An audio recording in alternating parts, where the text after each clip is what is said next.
আমরা আজকে আলোচনা করব ইসলামে জীবনের নিরাপত্তা নিয়ে। কোরআন সুন্নাহয় কি বলা হয়েছে আজকে আমরা জানব। ইসলাম প্রতিটি মানুষের জীবনের নিরাপত্তা দিয়েছে, নিশ্চিত করেছে। শুধু প্রতিটি মানুষ নয়, প্রতিটি প্রাণীর জীবনের নিরাপত্তার নিশ্চিত করেছে ইসলাম।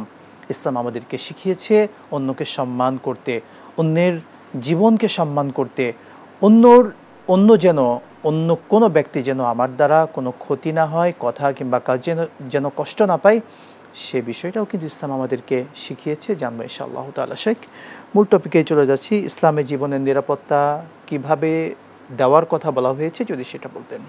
বিসমিল্লাহির রহমানির রহিম। নাহমাদুহু ওয়া নুসাল্লি আলা রাসূলিহিল কারীম, আম্মা বাদ। মানুষের জীবনের নিরাপত্তা, মূল নিরাপত্তা আল্লাহ সুবহানাহু ওয়া তাআলার দায়িত্বে। আর বান্দাদেরকে আল্লাহ রাব্বুল আলামিন এই দুনিয়ায় চলাফেরা বা স্বাধীনতার যে সুযোগ সুবিধা দিয়েছেন, সেই নিরাপত্তার দায়িত্ব প্রত্যেকটা মানুষের যেমন নিরাপত্তার দায়িত্ব রয়েছে, মানুষ একজন মানুষকে নিরাপত্তা দিবে, এটাই হচ্ছে স্বাভাবিক। কারণ জীবন এবং মরণ এটি আল্লাহ পাক সৃষ্টি করেছেন। হুয়াল্লাযী ইউহয়ী ওয়া ইউমীত ওয়া হুয়া আলা কুল্লি শাইইন কাদির। সেই মহান শক্তিমান আল্লাহ রাব্বুল আলামিন, যিনি আপনাকে আমাকে সৃষ্টি করেছেন, জীবন দান করেছেন, মৃত্যু দান করেছেন।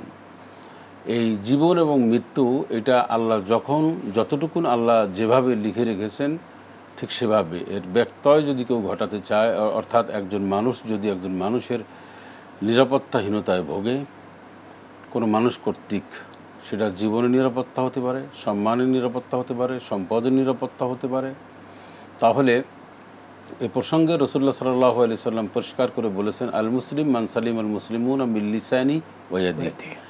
সত্যিকার অর্থে একজন মুসলমান তো সেই কে যে আর এক মুসলমানকে তার হাত এবং জবানের মাধ্যমে নিরাপদ রাখে।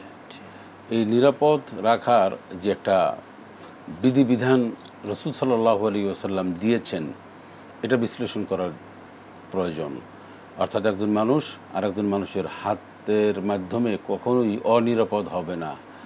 অর্থাৎ একজন মানুষের হাতে কলম থাকবে, সেই কলমের খোঁচায় আর একজন মানুষের ক্ষতি করতে পারবে না অন্যায়ভাবে।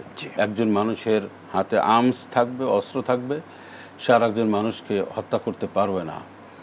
তো একজন মানুষ আর একজন মানুষের সম্মানহানি করতে পারবে না, অন্যায়ভাবে সম্পদ গ্রাস করতে পারবে না। এটি কিন্তু কোরআন এবং সুন্নাহয় ভরপুর রয়েছে। এটা এমন না যে ছোট্ট একটা বিশ্লেষণ বোধহয় কোথাও এসছে, সেটা নিয়ে আমরা কথা বলছি, আসলে তা না।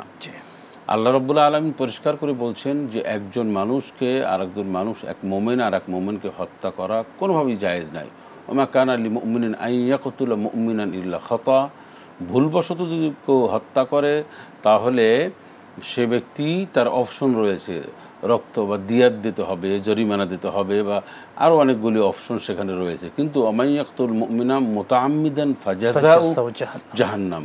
যদি কেউ ইচ্ছাকৃতভাবে হত্যা করে, তাহলে তার শাস্তি, প্রথমেই শাস্তি হচ্ছে জাহান্নাম। তাকে জাহান্নামের বিকল্প নেই। মুতাআম্মিদান ফাজাযাউ জাহান্নাম ফাগাদিবাল্লাহু আলাইহি ওয়া লানাহ। এরপর আল্লাহ পাক জাহান্নামে তো তাকে নিবিনি, সেখানে আল্লাহ পাক বলছেন তার উপর খুব রাগান্বিত হন আল্লাহ পাক, এবং তাকে আল্লাহ পাক লানাত দেন খালিদিনা ফিহা, এবং সেখানে চিরস্থায়ী থাকবে হত্যাকারী। এবং আল্লাহ নিজেই বলছেন যে সে জাহান্নাম কতই না নিকৃষ্টতম। এর মানে হচ্ছে একজন মানুষ আর একজন মানুষকে যখন হত্যা করে, তখন সুনিশ্চিত তার জাহান্নামটা কনফার্ম হয়ে যায়। তাহলে আমরা কি বুঝলাম? যে একজন মানুষকে হত্যা করা কোনোভাবে ইসলাম বৈধতা দেয়নি, বরং যে কেউ হত্যা করবে ইচ্ছাকৃতভাবে, তার জন্য শেষ ঠিকানা জাহান্নাম। এখন উনি যদি কেউ জাহান্নামকে হাসি মুখে কেউ মেনে নিয়ে কেউ কাউকে যদি হত্যা করে, সেটা ভিন্ন। কিন্তু দুনিয়ায় তার শাস্তি রয়েছে, আখেরাতেও তার শাস্তি রয়েছে। এখন কোনো মানুষ যদি হত্যা করে অন্যায়ভাবে, তাহলে আখেরাতে যেমন শাস্তি, দুনিয়ায়ও হত্যাকারীদের বিচার হয়েছে বিশ্বজুড়ে, রেহাই পায়নি। এবং যদি কেউ রেহাই পাওয়ার চেষ্টা করে, তাহলে আমরা এটা ইতিহাস বিশ্লেষণ করে দেখেছি যে তার জীবনটা পরবাস জীবনে কাটিয়েছে, অথবা পলাতক জীবন ফেরোয়ারি হিসেবে কাটিয়েছে।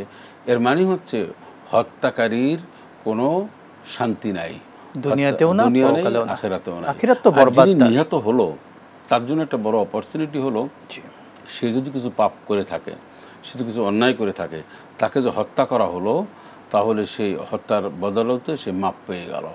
কারণ তাকে তো আগেই তার জীবনটা, এই জন্য যে হত্যা হয়, যদি সত্যি অন্যায়ভাবে কেউ হত্যা করে তাহলে সে শহীদ হয়। জি। শহীদ হয়, শহীদের অনেক প্রকারভেদ প্রকার রয়েছে। রয়েছে।